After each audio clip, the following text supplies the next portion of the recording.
സംസ്ഥാനത്ത് നിയമസഭാ തെരഞ്ഞെടുപ്പിൽ മത്സരരംഗത്ത് ഉള്ളത് 985 സ്ഥാനാർത്ഥികളാണ്. സൂക്ഷ്മ പരിശോധനയിൽ 269 സ്ഥാനാർത്ഥികളുടെ പത്രിക തള്ളിയിരുന്നു. പത്രിക പിൻവലിക്കാനുള്ള അവസാന ദിവസം നാളെയാണ്. കൂടുതൽ വിവരങ്ങളുമായി ആതിര ചേരുകയാണ്. ആതിര, നിയമസഭാ തെരഞ്ഞെടുപ്പിൽ മത്സരരംഗത്തുള്ളവരുടെ വിവരങ്ങളൊക്കെ പുറത്തു വന്നല്ലോ. സൂക്ഷ്മ പരിശോധനയിൽ എത്ര സ്ഥാനാർത്ഥികളുടെ പത്രികയാണ് തള്ളിയത്?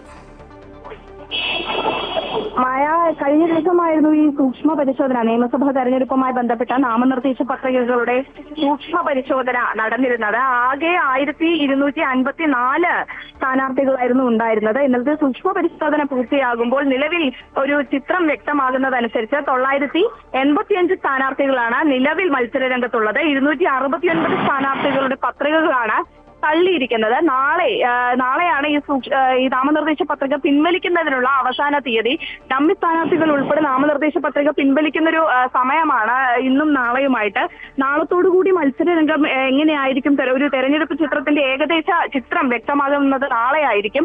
ഏതായാലും നാളത്തോടുകൂടിയായിരിക്കും ഈ എത്ര സ്ഥാനാർത്ഥികൾ മത്സരരംഗത്തുണ്ട് എന്നത് സംബന്ധിച്ച് ഒരു കൃത്യമായ വിവരം നമുക്ക് ലഭ്യമാകുക. നിലവിൽ ഏതായാലും 985 സ്ഥാനാർത്ഥികളാണ് മത്സരരംഗത്തുള്ളത്. 269 സ്ഥാനാർത്ഥികളുടെ പത്രികകളാണ് കഴിഞ്ഞ ദിവസം സൂക്ഷ്മ പരിശോധനയിൽ തള്ളിയിട്ടുള്ളത്.